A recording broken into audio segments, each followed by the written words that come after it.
We cannot donate every time. We cannot fill in the gap of the national government every time.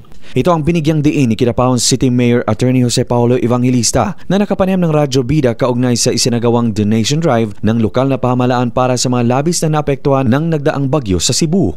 Ayon kay Evangelista, may hangganan ng pagiging resilient na mga Pilipino kung kaya't kinakailangang mas palakasin ng pambansang pamahalaan ang pagtugon bago, habang at pagkatapos manalasa ang sakuna. Ang tunay na tungkulin ng national government ay siguraduhin na may pangmatagalang plano, maayos na risk reduction strategy, matibay na infrastruktura at mas sistematikong national response upang maiwasan ang malalang epekto ng mga kalamidad. Bagaman nakahanda ang lokal na pamahalaan ng Kidapawan upang umagapay sa pangangailangan anumang oras, gayunpaman ang paghahanda ng buong bansa laban sa sakuna ay responsibilidad na dapat pangunahing ginagampanan ng pamahalaang pambansa. Samantala, lubos ang pasasalamat ni Evangelista sa lahat ng Kidapawenyos na sumuporta at nagtiwala sa Kidapawan LGU sa nasabing donation drive. Tiniyak ng alkalde ang buong transparency mula sa pagtanggap, pagproseso at aktwal na pag-turnover ng tulong sa mga mamamayan sa Cebu na inaasahang maihahatid sa Lunes o Martes. Panawagan naman ni Mayor Evangelista na sa kabila ng aktibong bayanihan, hindi dapat palagi na ang mga lokal na pamahalaan ang laging pupuno sa kakulangan ng pambansang serbisyo. Pinahanglan mo aksyon gid ang national government para dili na ni mausab.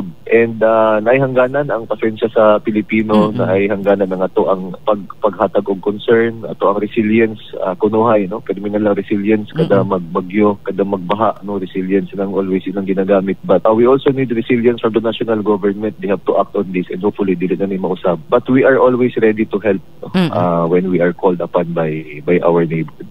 Luigi Alan Tutor, NDBC, Bida Balita.